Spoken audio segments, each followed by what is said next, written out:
these pilots and the co-pilots, the flight crew, they plan for each of these contingencies, all kinds of emergency landings year-round. They have biennial flight reviews, and they're prepared for every possible contingency. So landing here in about 2, maybe 2.5 minutes, getting closer and closer. Yeah, we're watching this high-definition picture, Bill, and we can see actually from our location with that high-definition camera that you can even see from here that the wheel is still cocked there, still not pointing in the right direction. The pilot is bringing that plane in for a landing now. This JetBlue Flight 292, 140 passengers, 6 crew members on board, coming in now on final approach to LAX, and we will watch this all unfold live here.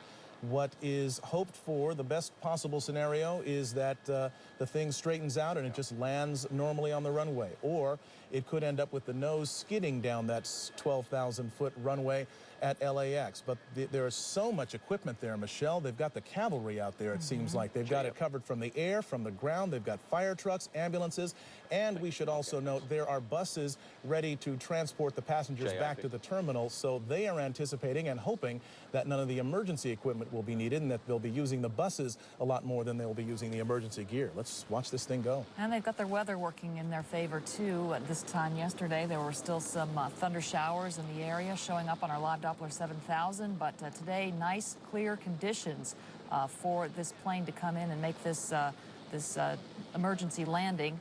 This Airbus A320 JetBlue coming in now with 146 people on board. That's 140 passengers and 6 crew members, a pilot and a co-pilot up front.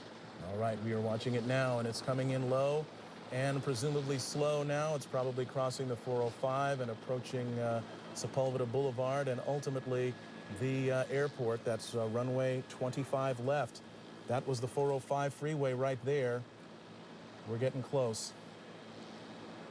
25 left, as Mark pointed out, the longest runway at LAX, the one they want to use for emergency landings if they can. And here it comes in now, this JetBlue Flight 292 with that front nose gear pointed sideways.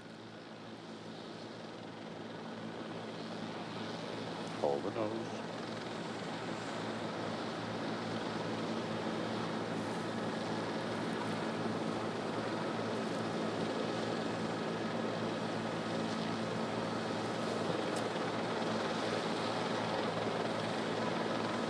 Seen a lot of smoke, but so far it's still intact. The landing gear. He's now slowing down as best he can.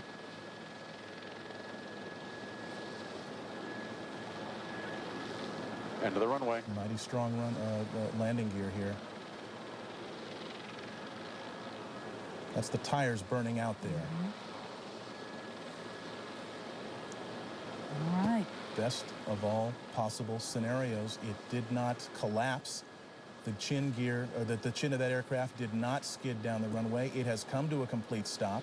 They will now have to evacuate the passengers off that aircraft, but they're doing it with the nose gear still in place, albeit with the tires burned away and gone, but you can see no indications of any fire on board this aircraft.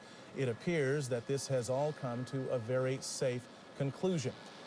We can guess now that the emergency equipment is heading in that direction. Bill Thomas in Air 7, what are you seeing? Absolutely. Emergency crews are in position now. They are approaching the aircraft. You just saw them execute that soft field landing. Land as slow as you can without stalling the aircraft.